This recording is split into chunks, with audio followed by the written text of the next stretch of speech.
Hey everyone, I am back with a book review.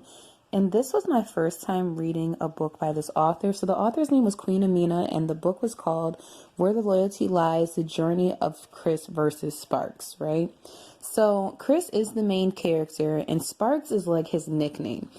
And when I have to say, when I first started reading this book, to me, Chris was like, I don't really know if my opinion of him ever truly changed. This book started off with Chris as one of the most, possibly, definitely the top 5 shittiest men that I have ever read about in my life. When it comes to women, he just treats women like they're objects. He sleeps with them and goes on about his life. He knows that he has an STD and he's taking his medicine for it, but he has like a fiance at home who's pregnant and due in like a month. He has another kid with this woman that he used to be involved with named Keisha. He has his daughter Elisa with her, and Elisa is like 6 years old or so. Then he has like these other slew of women that he sleeps with just to fulfill his sexual needs and stuff. And while he's like trying to abstain from having sex with his, like, what do you call it? I guess his fiance Nina, like, he's still having unprotected sex with other people. And it's like he thinks like it was just kind of disgusting. But at the same time, there really are people that are out there that have STDs that infect other people and they don't care. Like at no point in time did he sit here and even say like, oh, like I'm infected, I have this, I have that, you need to go get tested, you need to go get treated. Like he really was just on some for self type stuff. Like, and it just made me hate him. Even the way, like, he'd be lying to Nina and saying, like, oh, I'm going to work and I'm going to go do this and that. And really, he actually sells drugs. Like, he's telling her, like, oh my God.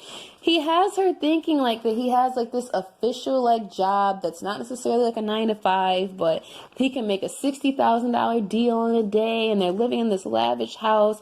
And I just feel so bad for her. Like, even in the beginning, you're just like, oh my God, like this guy is just a dog. Like it really was honestly just, he was terrible. Again, he, the games and lies that he was playing with her, even though she was pregnant, and like, even when she would try and come on to him sexually, like he'd be like, oh, good things come to those who wait. He would say that to all of his little groupies and stuff that he was sleeping with too.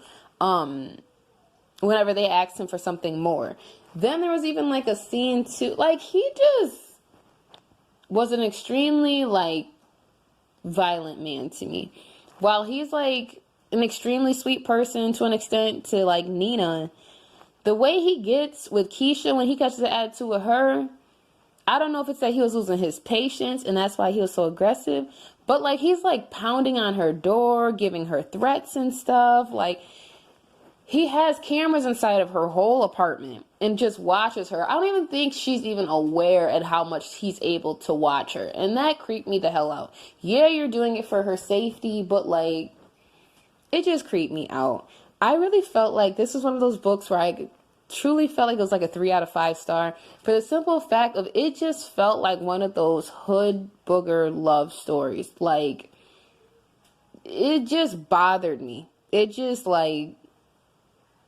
bothered me because it just felt like this is one of those men where it's like, he's absolutely disgusting. Like there was nothing really likable about him to me. There was nothing enjoyable about him to me.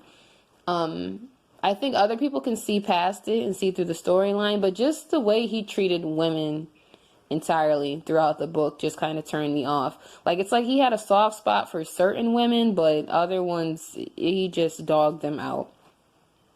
So it definitely was like, it had some twists and turns to it that caught you off guard.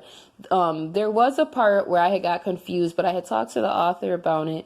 There was a part where like Keisha has a younger sister named Nina, and I got confused at first. I thought like that both Ninas were the same person. I thought it was the same person. At first I thought he was so shady that he was now sleeping with like his first baby mother's little sister, and at this point it wasn't all that preposterous to me that he could possibly do that because this guy seemed shady as hell from the beginning. So I honestly wouldn't have been all that shocked if that was the case, but I guess it was just like a play on words. It was just to be ironic that they both had the same name. But Chris Sparks, this guy's an asshole. Like, he was he definitely, like, he was one of the more, someone needed to whoop his ass. That's how I felt from the beginning of the book. I was just like, none of y'all have like a older brother or like a, I don't know. It just was kind of one of those like hood rich stories of like, I'm 21 and I'm driving a $80,000 car. Like, it just was one of those stories. And me personally, I'm tired of books like that in urban fiction. I get it. It's urban fiction. You can come up with whatever story you want to. I personally just want more. I'm just kind of tired of the hood rich stories, the war stories. I'm just kind of tired of reading about it. So I think that played a big role on why the book wasn't all that enjoyable for me, because I'm just a little worn out from it. Like, maybe when I was younger and I was 16, I was like, oh, okay. But now, like, it's not believable for me. So that's all I have to say, you guys.